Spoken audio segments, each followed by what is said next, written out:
Hello, bridge builders! I'm here with some exciting news. The first volume of interviews is now available on Amazon.com. The link can be found at eatlunchandboardgame.com. I promise that all proceeds from sales of this book will go right back into this podcast and channel.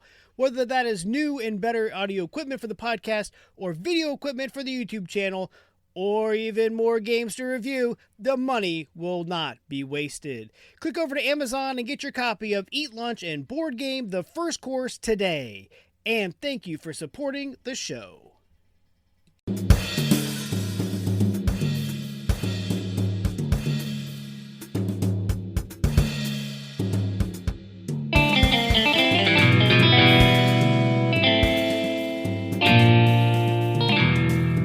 Welcome back to Eat Lunch and Board Game. I'm your host, Adam Collins, and today we'll be talking about yet another trilogy of games that has a special place in my heart, the Fobidden Trilogy by Matt Leacock. When I was first entering the world of hobby gaming, I binged a lot of tabletop with Will Wheaton. Like, a lot. Like, all the episodes that were kid-friendly of the first 2 seasons, and then watched 3 as it aired, and then bought a subscription to Geek and Sundry for the 4th because the son and I just could not wait. One game that caught my eye early was Matt Leacock's Fobidden Island. This was a second season episode. During the 3rd season, Will and his friends played the follow-up, Forbidden Desert. Sadly, the show ended before Will got a group together to play Forbidden Sky. So Will, if you're listening, I would love to play Forbidden Sky with you and a few of your close friends. Anyway, all 3 of these games are cooperative. Each one steps up the level of challenge. Forbidden Island debuted in 2010, published by Gamewright Games, who publishes all of them. It currently holds a 6.8 rating with 43,000 ratings. You and your team are explorers trying to obtain the 4 idols from the island before it sinks or before one of your characters perishes. Forbidden Desert came out 3 years later, and it boasts a 7.1 rating with 26,000 ratings. In this game, you and your team have crash-landed in the desert, and you're trying to locate the parts of your airship before succumbing to dehydration or being buried under too much sand. Forbidden Sky is relatively new. It came out in 2018, holds a 6.6 with 2,300 ratings. This time, you and your team are trying to explore and construct a floating platform, and while doing so, make a circuit that will help you launch a ship.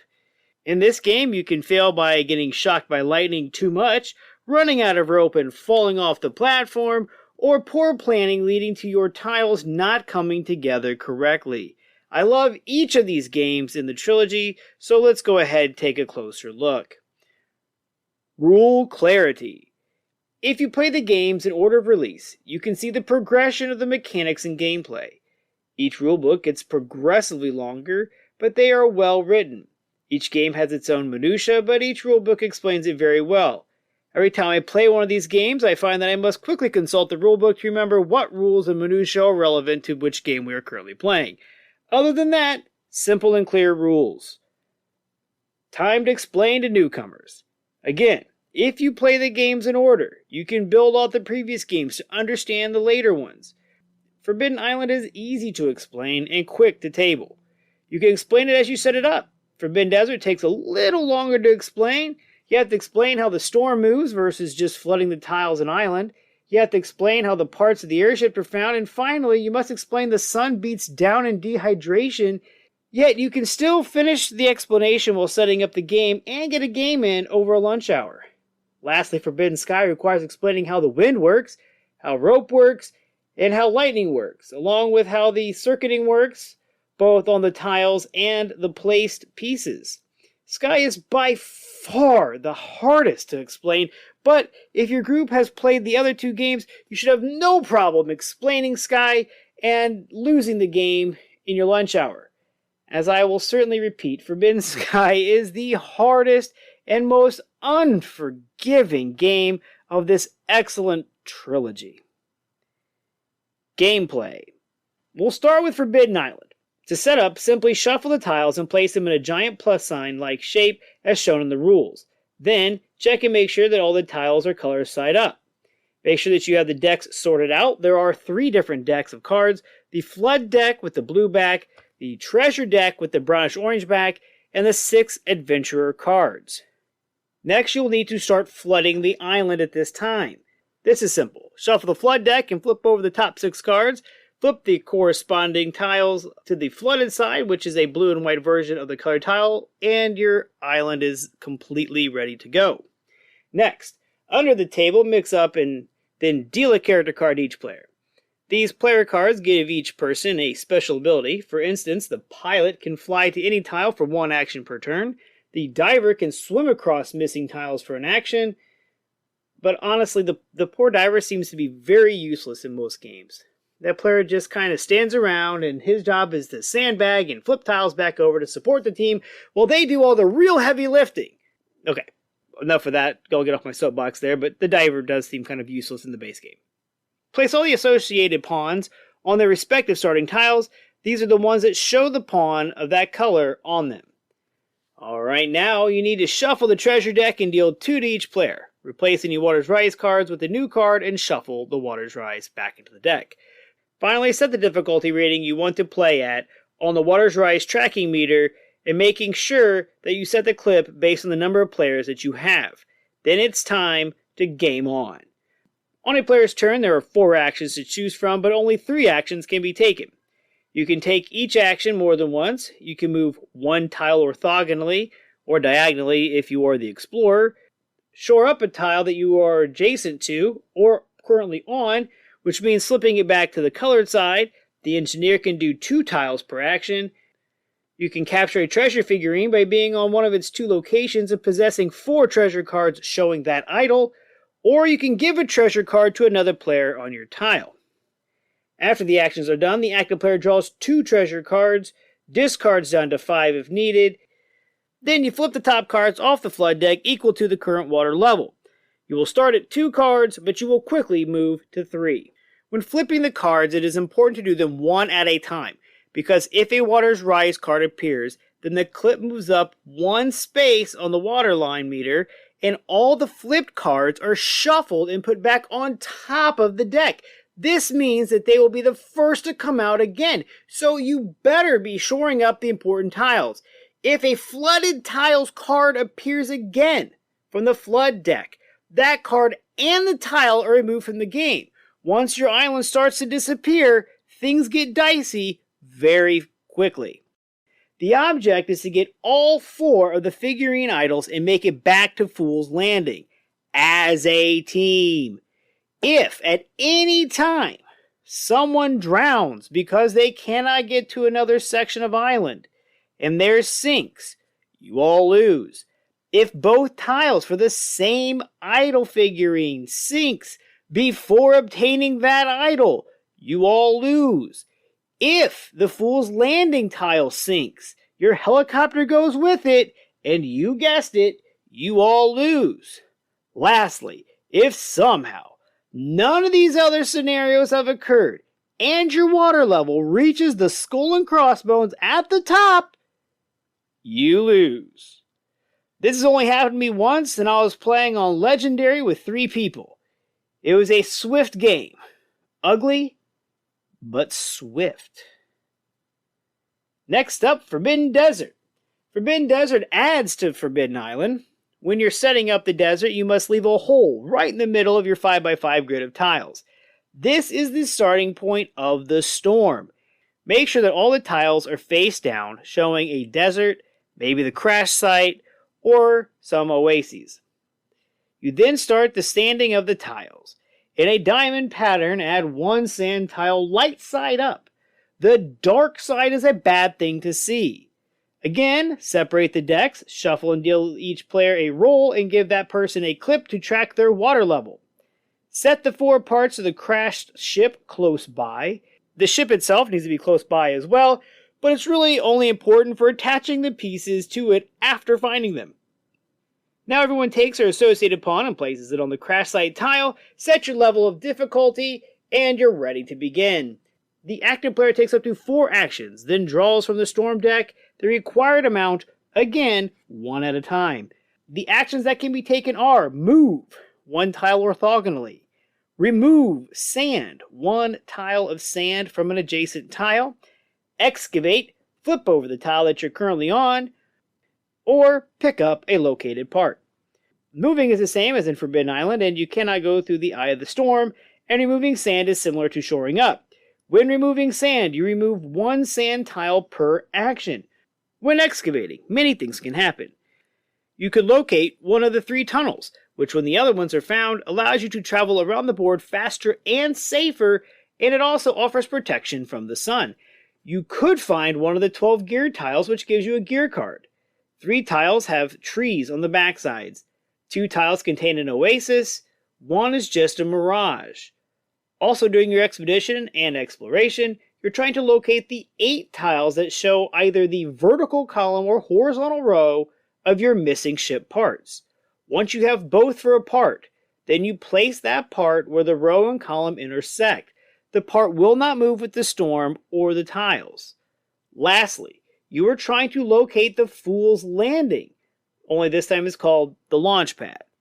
In order to win the game, you and your crew must locate all 4 pieces of the ship and get back to the launch pad.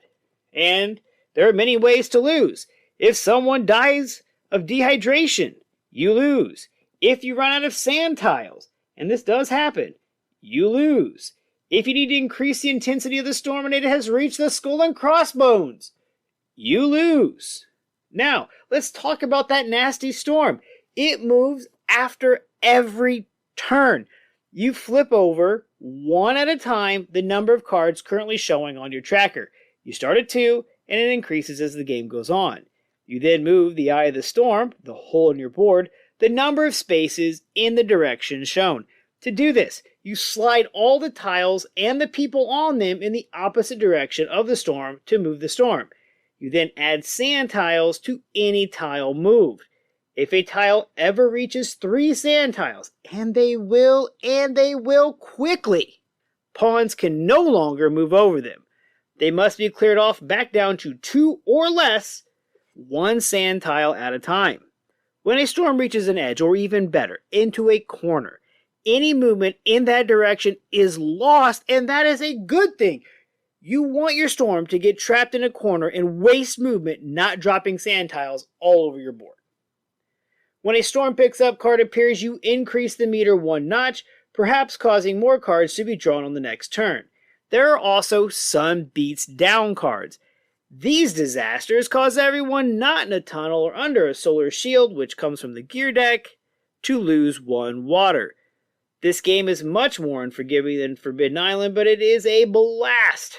Rooting for the storm to get stuck on an edge and cheering when it does is something unique to this game. Most recently, GameRight released Forbidden Sky. Again, it builds on its predecessors.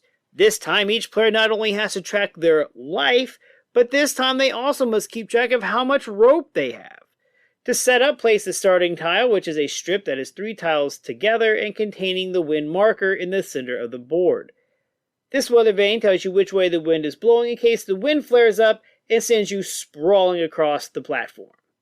To set the difficulty in this version, you pick which circuit you want to build, and the more difficult the circuit, the more capacitors of various sizes and lightning rods you will need to place.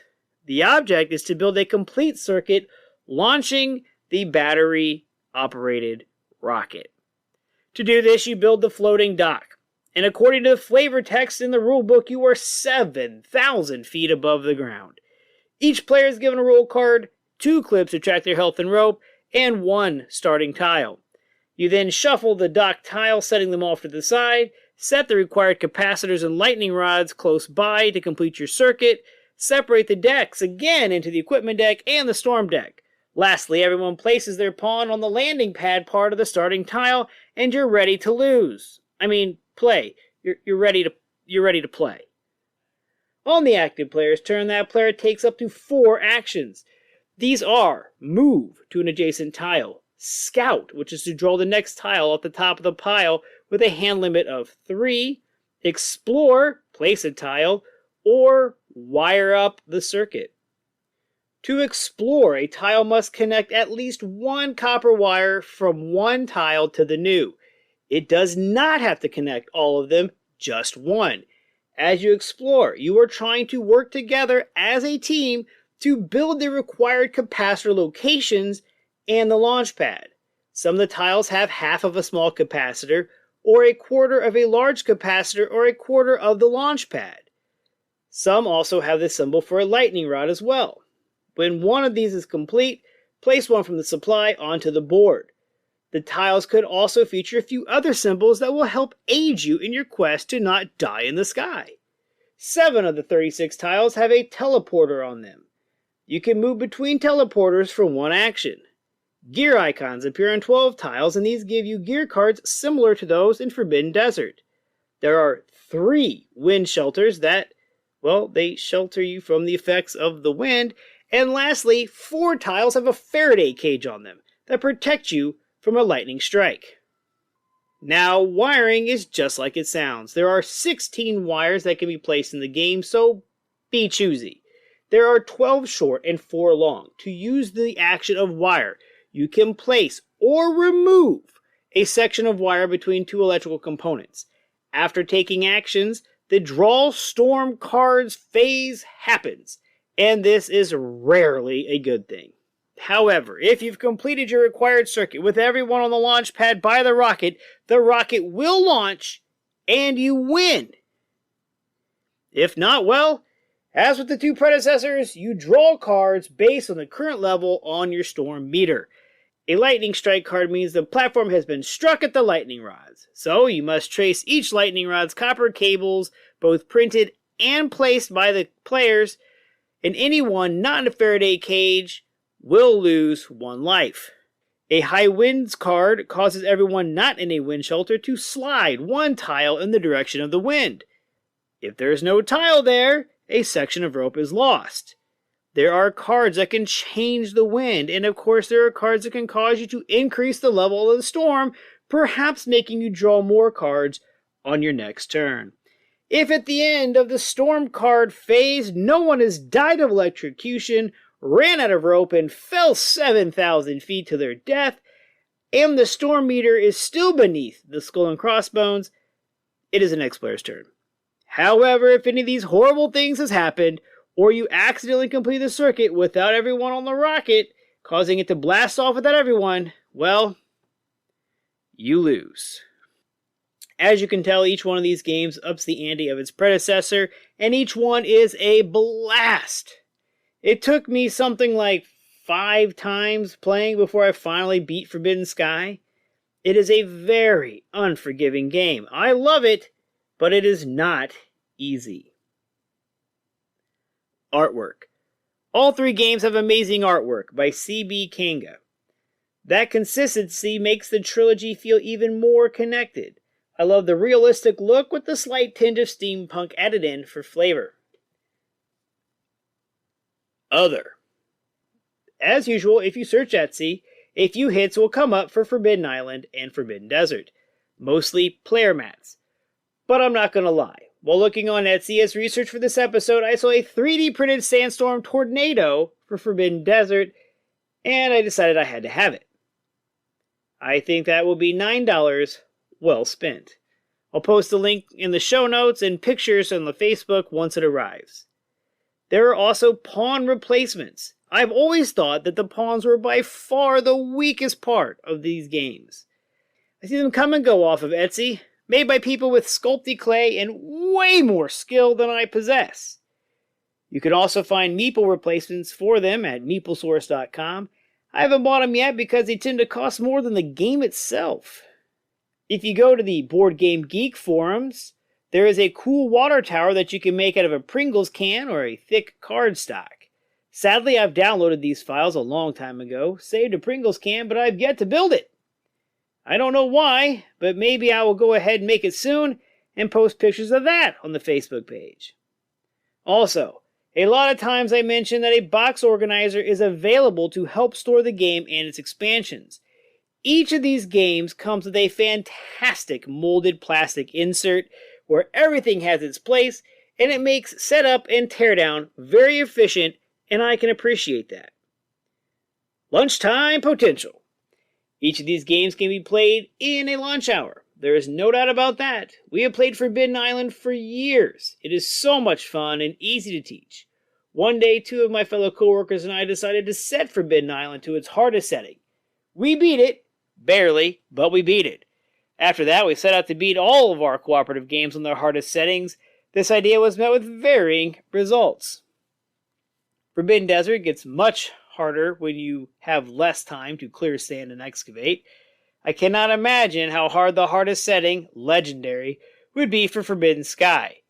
I mean, I cheated by hand-selecting which rolls we took, and we even lied about dying once each, and the son and I still couldn't beat the dang game. We finally did get the best of Forbidden Sky, and I don't think we've played it since. We decided to give it some time before we try to defeat it once again. Expansions. There are no expansions to any of these games.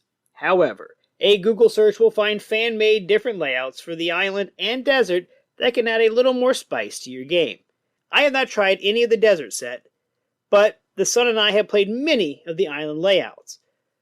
Some are obviously harder than others, but they do give the diver a chance to do more and be more valuable to the team. So, after playing a few of the basic game, I highly recommend playing with the diver on one of these alternate setups. Give the diver a chance to do his thing. Bang for the buck.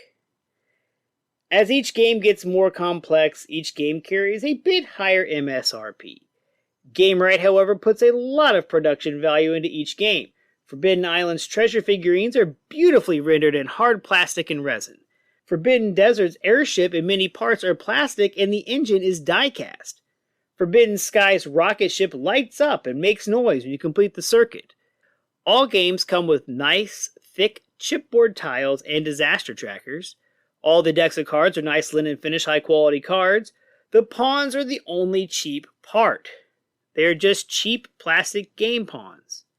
Each game is worth their MSRP, though.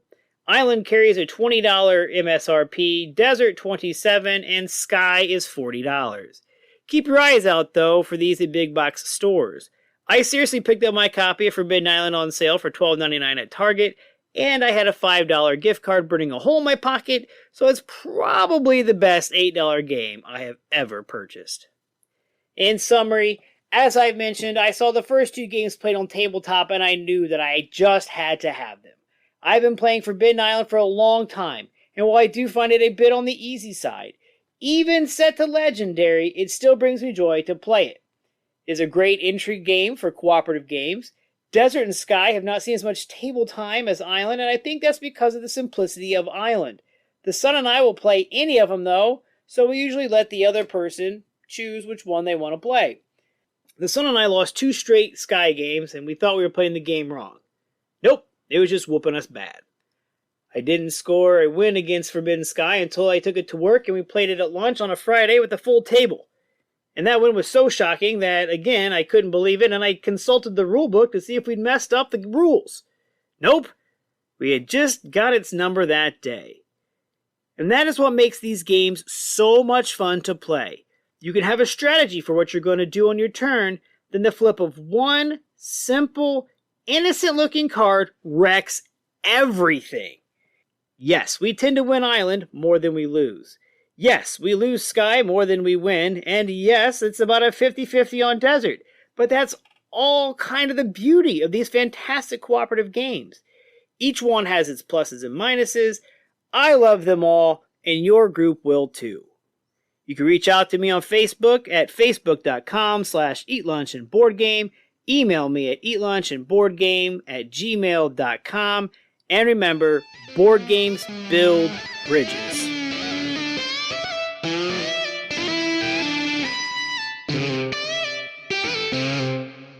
Average Joe's Gaming is a weekly podcast brought to you by us. I'm Joe. I'm Tom. We talk about all things game-related. In this hour-long podcast, you'll discover what has arrived in the game room, which Funko Pop Tom just could not resist, and maybe, if you're lucky, we might get around to talking about games. Might. Tune in weekly. You can find us on all of your favorite podcast formats. Stay in tune with all things sports around Indiana and the nation with the Crash Course Podcast. Each week, we tackle the big storylines from the world of the Colts, Pacers, and the Indiana college scene, while also keeping a pulse on the nation. We record live weekly at twitch.tv/3cmedia and can be found on YouTube, Apple Podcasts, Google Podcasts, Spotify, wherever podcasts can be heard, you can catch the Crash Course Podcast. When you're gaming, why not be comfy? Go over to supportplayer.org. Click on the cards, pieces, and dice to get some merch. These t-shirts are some of the most comfortable I have ever worn. That's supportplayer.org, and there's a link on eatlunchandboardgame.com.